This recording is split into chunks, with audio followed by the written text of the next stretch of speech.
पारा 4 सूरह इमरान को 17 में नबी सल्लल्लाहु अलैहि वसल्लम की तहसीन की गई। नबी सल्लल्लाहु अलैहि वसल्लम के फरमाया गया कि आप मोमिनीन के हक में इंतहाई नरम मिजाज हैं, अगर आप सख्त गिर होते तो ये असहाब आपके इर्द गिर्द कभी जमा ना होते।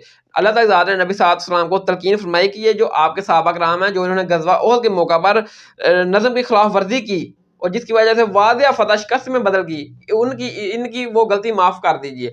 गज़वा ओहद के मौका पर नबी सल्लल्लाहु अलैहि वसल्लम ने सहाबा कराम का एक गुलदस्ता एक पहाड़ी के एक दर्रे के ऊपर खड़ा किया और उनको नसीहत की कि जब तक मैं तुम्हें हुक्म ना दूं इस दर्रे को कभी ना छोड़ना, चाहे आप देख लो कि हम जंग जीत गए हैं या हम जंग हार गए हैं, जब तक मैं तुम्हें हुक्म ना दूं इस दर्रे को ना छोड़ना, क्योंकि ये वो दर्रा है कि जिसके पीछे से काफिर हमला कर सकते हैं और मुसलमानों का नुकसान कर सकते हैं।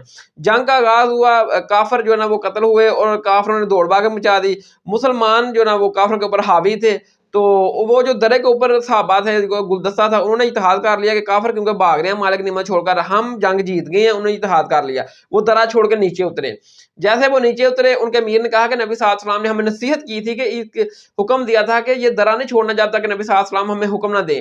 उन्होंने उस अमीर की बात भी ना मानी, नबी सल्लल्लाहु अलैहि वसल्लम के भी हुक्म की नाफरमानी की और इत्तेहाद कर लिया कि हम जंग जीत गए हैं। जब वो नीचे उतरे, पीछे से काफिरों ने हमला किया और वादिया फतह मुसलमानों की गज़वा ओहद में शिकस्त में बदल गई और उसमें नबी सल्लल्लाहु अलैहि वसल्लम के दांत मुबारक शहीद हुए, बहुत मुसलमानों का नुकसान हुआ। ये वो वाक़या अल्लाह ताला ने इधर बयान किया है और नबी सल्लल्लाहु अलैहि वसल्लम को तलकीन की उस हवाले से कि जो वो सहाबा कराम ने इत्तेहाद किया और नबी सल्लल्लाहु अलैहि वसल्लम के हुक्म की नाफरमानी की और जिसकी वजह से वादिया फतह शिकस्त में बदल गई। तो अल्लाह ताला ने फरमाया कि नबी सल्लल्लाहु अलैहि वसल्लम को तलकीन फरमाई कि अपने साथियों की जो नज़म की खिलाफ वर्जी उन्होंने की ना, जो गलती की कि आपकी हुक्म की ताअत नहीं की, जिसकी वजह से जंग आप हार गए, तो उनकी उस गलती से माफ़ कर दें। उन सहाबा कराम की वो जो गलती थी उसको माफ़ करें।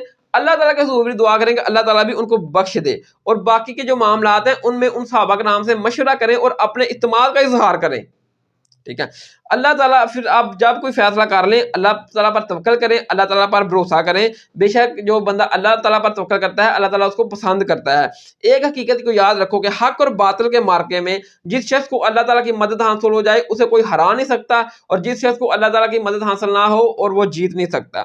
इसके अलावा इस रुकू में उन सादतमंदों को जो अल्लाह की राह में शहीद हो गए, फरमाया कि उनको मुर्दा ना कहो, वो जिंदा हैं, वो अल्लाह ताला के हुज़ूर उनको रिज़्क भी दिया जा रहा है और वो उन साथियों की खुशखबरियां सुन रहे हैं जो उनके बाद शहीद होकर उनके साथ आकर मिलने वाले हैं। इसके साथ साथ वो अल्लाह ताला की मजीद नेमतों की बिशारतें हासिल कर रहे हैं जो उनको रोज़े क़यामत मिलेंगी और अभी भी जो मिल रही हैं। अल्लाह ताला हमें भी शहादत की मौत अता फरमाए, आमीन।